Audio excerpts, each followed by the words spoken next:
প্রশ্নটা হচ্ছে সমাজে প্রবীণ নারীর সম্মান বৃদ্ধিতে বর্তমান প্রজন্ম কি কি করতে পারে সেটা যদি আপনি আমাদের একটু বুঝিয়ে বলতেন। ধন্যবাদ। বর্তমান প্রজন্মের একটা বড় ভূমিকা আছে এই আমাদের পিছিয়ে পড়া সমাজে প্রবীণ নারীদের সম্মানটা বাড়ানো।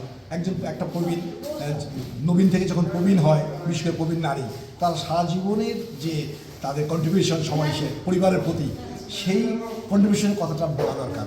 সারা জীবনের গঞ্জনা, লাঞ্ছনা, বঞ্চনা এইগুলি পেয়ে আসছে। সুতরাং তাকে পরিবারের মধ্যে থেকেই, পরিবার ভিত্তিক আমাদের তাদেরকে বোঝাতে হবে, প্রতিটি পরিবারকে, যে নারী কিন্তু অনেক কষ্ট করেছে, সারা জীবন কন্ট্রিবিউট করেছে ভালো কাজে, এই সংসারটাকে আগলে ধরেছে। সুতরাং সে তার কিন্তু প্রাপ্য, এই যে প্রাপ্যর ব্যাপারটা বোঝাতে হবে। তাহলে আমরা মনে করি যে ওই প্রতিটি পরিবারের যারা সদস্য আছে তারাও বুঝতে পারবে যে আমার মা, খালা, দাদা, দাদি, নানা, নানি এরা কী বিপদে আছে, কী সমস্যা করছে পড়ে, এবং সেই সমস্যা উত্তরণের জন্য কী করণীয় দরকার। এইটা যদি তাদের মাইন্ডসেটটা যদি চেঞ্জ করতে পারি, তা আমরা মনে করি এই বর্তমান সমাজ ব্যবস্থা, সমাজে যারা একটা পরিবারের বিভিন্ন বয়সের আছে তারা একটু সহানুভূতিশীল হবে।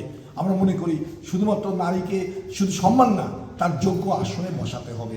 তাহলে আমাদের মধ্যে সামাজিক বিশৃঙ্খলা অনেক কেটে আসবে।